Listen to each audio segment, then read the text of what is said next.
Sudah kepikiran buat jadi petani? Loh, serius? Iya, petani. Bung Karno mengistilahkan petani sebagai akronim dari penyangga tatanan negara Indonesia. Profesi ini penting loh, apalagi Indonesia sedang krisis regenerasi petani. Tidak percaya? Sekali-kali main ke sawah yuk. Rata-rata umur petani di Indonesia sudah 50 tahun ke atas. Sudah jarang sekali kita menemui pemuda yang mau turun ke lahan. Bappenas bilang, tahun 2063 kemungkinan sudah tidak ada profesi petani di Indonesia.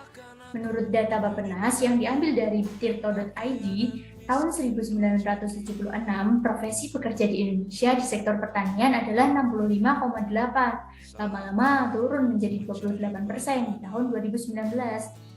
Padahal Indonesia negara agraris, tapi dari beberapa riset justru menunjukkan kalau usia petani di Indonesia semakin menua. Dari data BPS pada tahun 2018, mereka menyurvei 17 juta petani. Setelah dibagi per usia, ada sekitar 7,8 juta petani di usia 45 sampai 54 tahun. Pada usia 30 sampai 40 tahun, ada 6 juta petani, dan yang berumur 20-an tahun hanya sekitar 2,9 juta. Bisa dibayangkan, apabila jumlah petani yang semakin berkurang, lalu bagaimana nasib profesi petani ke depan? Siapa yang mau menyediakan pangan untuk penduduk Indonesia? Mulai dari beras, sayur, buah, dan berbagai olahan hasil pertanian lain yang menjadi kebutuhan sehari-hari. Berdasarkan hasil wawancara dengan beberapa rekan pemuda, kebanyakan dari mereka memberikan alasan yang hampir sama. Kenapa mereka menolak untuk terjun ke dunia pertanian? Alasan klasiknya karena profesi petani dianggap sebagai profesi yang kotor dan kurang menjanjikan. Alasan lain yang memang menjadi permasalahan bersama yaitu karena akses permodalan, lahan, dan pemasaran yang semakin sulit. Tapi semua itu juga pada akhirnya akan semakin sulit kalau belum ada kemauan dari dalam diri kita sendiri untuk menjadi pejuang kebutuhan pangan di Indonesia. Di sisi lain, sudah ada pelopor pemuda yang sangat semangat dan sukses di bidang pertanian. Yuk kita simak beberapa cuplikan semangat mereka terjun sebagai petani muda. Nama saya Juarlan, saya umur 45, saya petani dari Desa Petarangan, Kecamatan Klidung, Kabupaten Temanggung, yang desa kami berada di lereng Gunung Sumbing.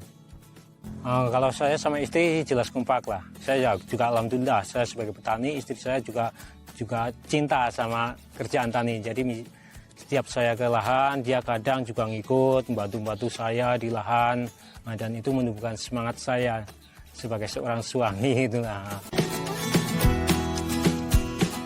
Kalau saya mulai ya dari belajar lah, karena saya juga regenerasi.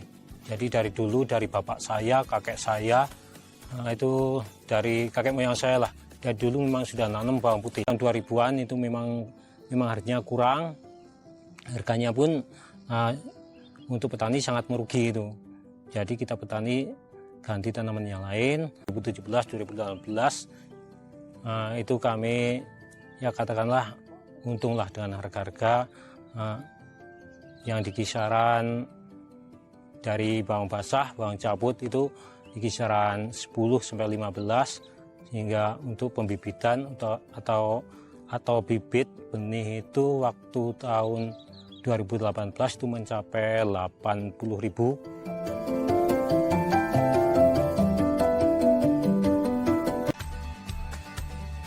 Kalau kita bergelut di bidang pertanian tentu menjadi pahlawan di bidang pangan gitu, sehingga hal ini menambah motivasi saya untuk menggeluti dunia pertanian.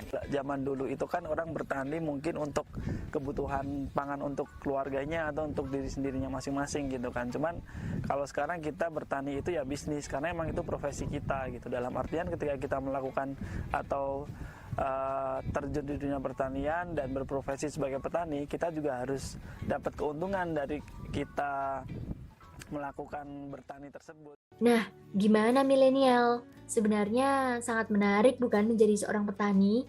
Menggarisbawahi pernyataan dari rekan kita tadi, kalau bergelut di bidang pertanian itu menjadi pahlawan di bidang pangan.